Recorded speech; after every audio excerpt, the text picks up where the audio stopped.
Hello, everybody. Hello. We might as well make a start. So I just want to welcome you all here. I'm Ronan Kennedy, Head of Collections from NUI Galway, and on behalf of the speakers, I want to warmly welcome everybody here for probably what's all of our first in-person conference in quite a while. And this is the first breakout session, which is going to be planning and changing times. And I think everybody's going to share our enthusiasm to be able to see people in person again and not looking at a bunch of disembodied heads on a screen or hearing phrases like, I think you're on mute there, etc., etc. So just for this morning's session, it's going to run until 1 o'clock. And we have 3 talks lined up with 4 speakers here. So we're going to have Judyta and Ivona from Queen's University Belfast. They're going to be speaking about video training, new ways of retaining institutional knowledge. Then we're going to be followed by Emma Good from NUI Galway, and Emma's going to be speaking about dangers everywhere, planning for and overcoming future disasters in academic libraries.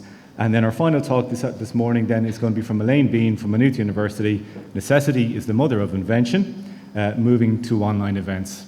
Now, because it's been a while since we've been here in person in an in-person conference, just a couple of quick housekeeping things just to let you know. Each talk is going to be 20 minutes long, and we're going to keep over the questions and answers until the end, just to keep a little bit of momentum going in this morning's session. Okay? So, without further ado, let's get on to the speakers, and we're going to go to Queen's University Belfast first. Folks, over to you.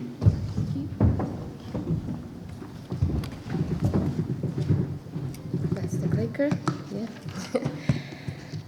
Hi everyone, my name is Judyta. This is my colleague Ivona. We work in the borrower services at the Queen's University Library.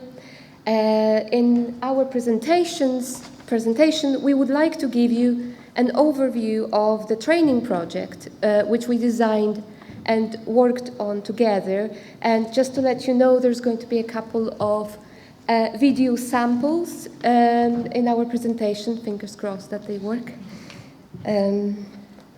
So we work in a large team of around 20 staff members. The range of our responsibilities is very wide, involving circulation, stock maintenance, literature research, basic IT assistance, and so on. Our most hefty task has always been the processing of interlibrary loan requests, though this is gradually changing as more and more resources are available online and can be accessed either via open research repositories or with the fast tools like the rapid ILL system. So the numbers of interlibrary loan requests are decreasing, and we are able to process them more quickly and efficiently than we were in the past. But the demand for the interlibrary loan service is not likely to go away entirely. It is economically not viable for any given institution to subscribe to all that there is, and it's physically impossible for all the research literature and data in the world to be made available in digital form. The ILL service will always be needed, and even though the bulk of it becomes increasingly automated, there is no shortage of odd requests coming in that are complex and requiring advanced expertise. As a team, we have accumulated great wealth of knowledge. We rotate our tasks regularly so that every member of the team knows about each stage of processing ILLs and about all the other tasks under our remit. We also share what we have learned amongst ourselves either via formal peer-to-peer training or simply by conferring in the office. But then the pandemic came, and with it the first lockdown, and we lost our daily contact in the office. Of course, we were still in touch via email, and we had our own online channel where we chatted constantly, and obviously without those means, we would have not been able to do our work at all. We were still able to help each other, but the effectiveness of communication was not what it used to be. An additional difficulty was caused by the fact that around that time, some staffing changes took place. A couple of experienced colleagues left for another job or retirement. Others decided to reduce their workload and to job share. So new staff members were recruited, eager and capable, but still requiring a lot of assistance to support them in their learning. In the first lockdown, Our new colleagues had to rely on our existing written instructions, which were quite vague in parts, as they were never meant to serve as the basis of the training process, but rather as a handy reminder, an addition to the regularly scheduled face-to-face training system that we had in place. Another problem that we were facing, only partly related to the pandemic circumstances, was that certain procedures weren't needed as often as they used to be. This has become even more so an issue since we adopted the rapid ILL system. And that creates a risk of erosion of skills, which used to be second nature to us. We needed a new way to approach the matter of in-house training, and that is how the idea of video-based training was born. Nowadays, the video-based training is increasingly popular in the corporate environment, and a dizzying number of companies advertise their toolkits designed to produce video training materials. However, to the best of my knowledge, this type of staff learning has not yet gained wide popularity in libraries. Though when Ivona and I last presented on this topic at the Forum for Interlending conference a year ago, many of our colleagues expressed interest in trying out video-based training in their own institutions. So when we were just starting to work on this project, we had very little to base on. We didn't have access to all those commercial toolkits, and very little in terms of examples to follow. There are many instructional videos on YouTube demonstrating how to grout your bathroom or how to get onto the next level in Dungeons and Dragons, but there's very little about how to process an interlibrary loan. And of the little that there is, most of it originates from American libraries. The OCLC platform, for example, offers access to recorded training sessions on their pages, but those sessions are quite unwieldy, usually about an hour and a half long. So not exactly easy to navigate, and anyway, at Queen's, we use OCLC only at one of the many stages of the ILL requesting process. Therefore, we needed to start from scratch and to design our own way of approaching this project. My colleague Ivona will present the details of how we went about this. Our remit was to produce training videos for all our major tasks in borrower services over a 5-month period. At the time, Northern Ireland was going through its 3rd major lockdown. The library had fewer on-site staff, policies were constantly changing, and both students and staff needed a lot of support getting through such a stressful time. Therefore, we knew organisation would be key to this project. The first task was finding our topics. All the written instructions for borrower services procedures are on SharePoint and are accessible by the Maclay, Biomedical and Medical Library teams. As well as covering the procedures on SharePoint, we asked our colleagues if there was anything they would like us to cover, and this led to us producing training videos on ebooks and tips for using our inboxes. Next, we considered the layout of the videos. Some of you may have done some LinkedIn training previously, and it's got many useful training videos, but they're very slick, corporate, professional videos, and we didn't want this vibe at all. We wanted our videos to be the colleague who helps you when you're stuck, the friendly personification of our institutional knowledge. The initial suggestion was that we just recorded one of us training the other, and it did seem the simplest way. Certainly, it would have been the easiest to organize. However, Judyta and I rejected this idea quickly because it did not match our priorities. Our first priority was length. If you were working with the British Library report and you had forgotten how to deal with one reply code, we didn't want you watching a 30-minute video to find your answer. We debated using timestamps, but decided it was easiest to have specific videos for specific tasks. Our second priority was ease of updating. Tiny things change in our process regularly, and it was easier to re-record one video that referred to the relevant part of the process than any other way. Judyta will talk more comprehensively about updating later. Thirdly, we wanted clarity. It's easier to follow one voice clearly explaining something rather than a conversation between two people. And finally, we considered staffing logistics. taking 2 members of staff instead of 1 limited when the videos could be recorded and how much we could accomplish separately. Next, we subdivided the tasks into specific videos. For some tasks, this was easier than others. When we were discussing breaking down the requesting task, we soon realized that if we included searching tips, the videos would become incredibly long. And as searching is a key skill for all interlibrary loan tasks, we decided it deserved its own set of videos. Judyta has been in the borrower service team for over 8 years, and I was a newer member of staff. This meant I was closer to a newbie's perspective, and Judyta knew the more complicated tasks inside out.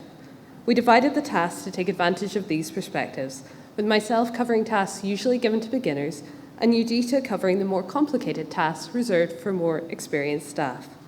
Despite this division, we watched each other's training videos to ensure they were both correct and accessible. Another consideration was how best to use the medium. There was no point in just making videos of us reading the written instructions. For instance, the written instructions for dealing with the British Library report are displayed in this table format, and they span 8 pages. For some, this is comfortable to read, but for others, particularly those with less experience, it can be overwhelming. Therefore, when designing the reporting videos, we divided them into the various reply codes, and the names of the videos are literally just the reply codes themselves. If a staff member forgets what RCOP means, they can find it quickly and easily. It's the equivalent of shouting across the room, "What's an RCOP again?" In this way, we're not repeating information in 2 forms. We are giving staff options to use the method that works best for their learning style. The last big part of the organization was giving ourselves a timetable. 5 months is a tiny amount of time for such a big undertaking. We instantly deducted a month to allow for re-records and unforeseen circumstances. I think since COVID, we expect problems at every corner. There were differences of opinion on proper processes, and so we needed time to consult with our team as a whole and to collate information from various written and electronic guides in order to record the best version of our process. We also allowed time to test our videos with staff members to see if they were fit for purpose. We kept a running tally of how many sections we completed. This was useful for updating senior staff, but its main benefit was that we could see our own progress. In a project like this, it's very easy to feel like you're getting nowhere, and hitting milestones gave us minor accomplishments and helped us focus on how much we had achieved rather than what we had left to do.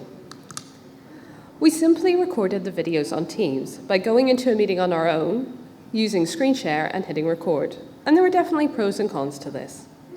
The main con is we usually did it in 1 take. Though we have access to programs that allow us to stitch clips together, they can be unwieldy and time-consuming, so were only used when necessary. We were wary that we could get focused on making a perfectly presented video rather than one that includes all the relevant information. If we had infinite time, we would make the videos more professional, but it was more important that they were fit for purpose.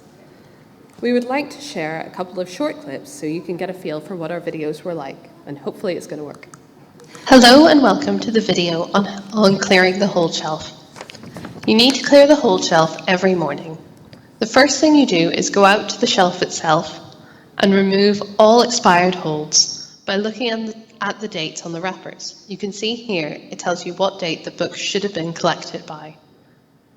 You'll get quite a number of these, as students will place holds on books for particular assignments, and if the book isn't returned on time, they'll often not pick it up and not cancel the hold on their end. Once you've taken these books off the shelf, you need to cancel the holds on them. To do this, we go into Sierra, we go Function, Search Holds, enter our barcode. We can see on the side here, Item Level Hold. Hello and welcome. We highlight it. So unfortunately that didn't work. Basically, it was clips of us showing our library management system, Sierra, and that meant staff members can actually see what you're doing rather than reading an awkward description of the action. It also allows us to turn the camera on ourselves or not, as we prefer. One major challenge was that some of our tasks just didn't lend themselves to video. They really were best served by written instructions. However, it seemed odd to leave gaps in the training videos. For example, one of our videos covered external international interlibrary loans, and the information could be expressed in a couple of sentences. Since some people find it easier to absorb information hourly, we created a very short video, and used a colourful graphic to repeat this information for people who learn visually. This means that our video, combined with the written instructions, offers options for many kinds of learners. We soon learned that preparing skeleton scripts in advance made sure we included all the essential details, yet still kept our conversational tone. Still, no matter what way you do it, there's always going to be mistakes. I'm going to try another video here, guys, so hopefully... That means you need to keep an eye on multiple things. I've got them listed here. And why is it appearing too soon when I didn't want it to appear? The next thing you want to do is check whether we have the journal at Queen's.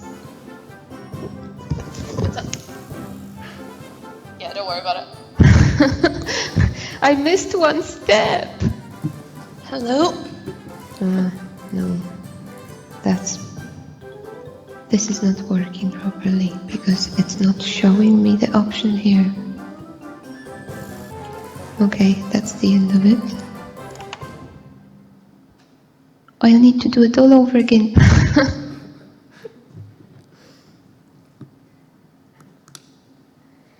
As you have just seen, strongly evidenced, our work on this project was by no means smooth. One major issue was obviously how to get the recordings right. Our office gets very busy at times, and we have been interrupted during a recording session many a time. Faced with interruptions, software failures, and our own errors, it is no wonder that sometimes it took us as many as 4 or 5 goes before we managed to produce a video of acceptable quality. Eventually, we started to drop the rule of one-take videos in some cases, as it was easier to add corrections and updates recorded separately and then merge them with the original files.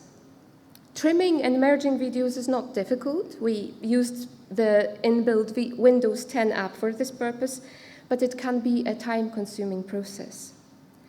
Another labor-intensive aspect of our work was designing the structure and writing the scripts for the videos. Some information relevant to the more complex tasks was scattered across various documents, or in some cases, it has never been written down. We spent quite some time revising old cases, conferring with colleagues, and double-checking rarely used procedures.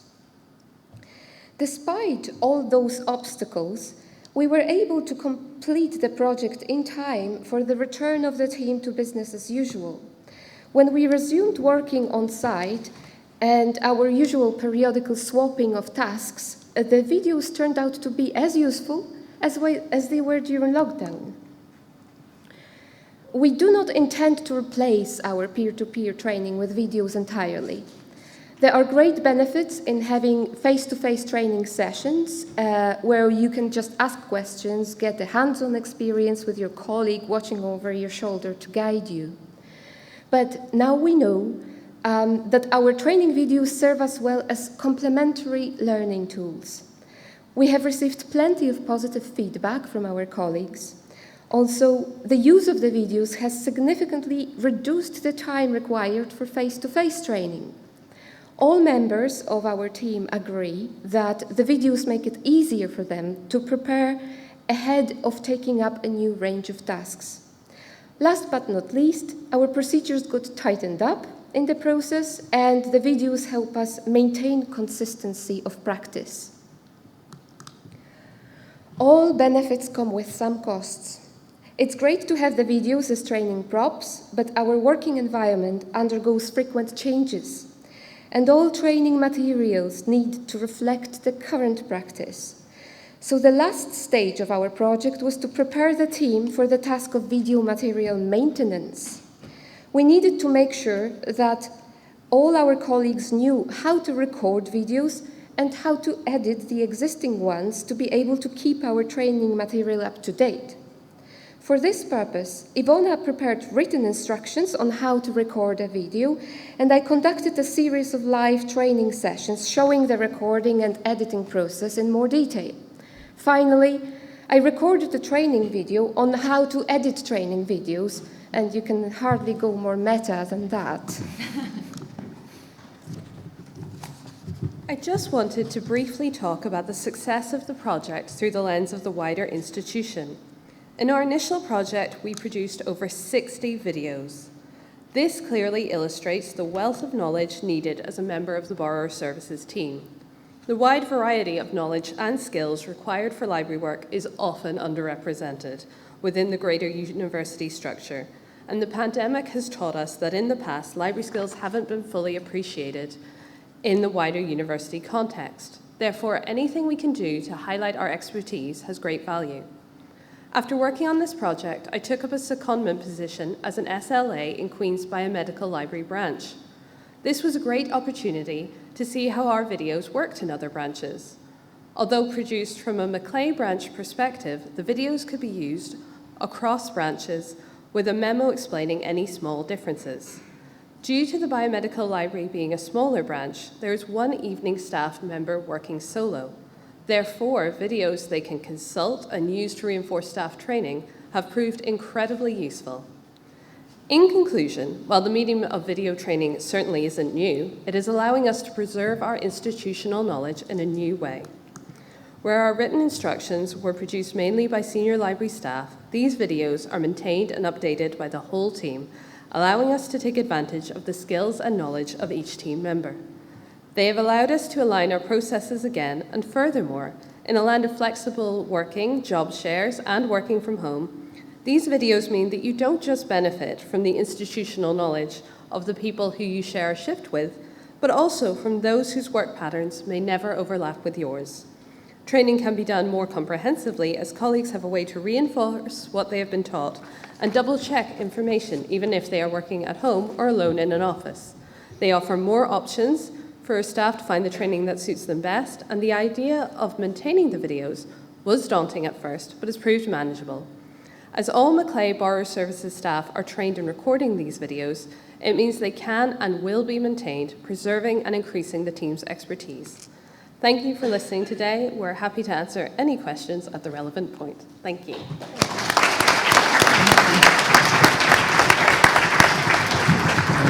Many thanks, Judyta and Ivona, for that. It was a really good talk. Excellent example of some innovation when we're presented with the opportunities.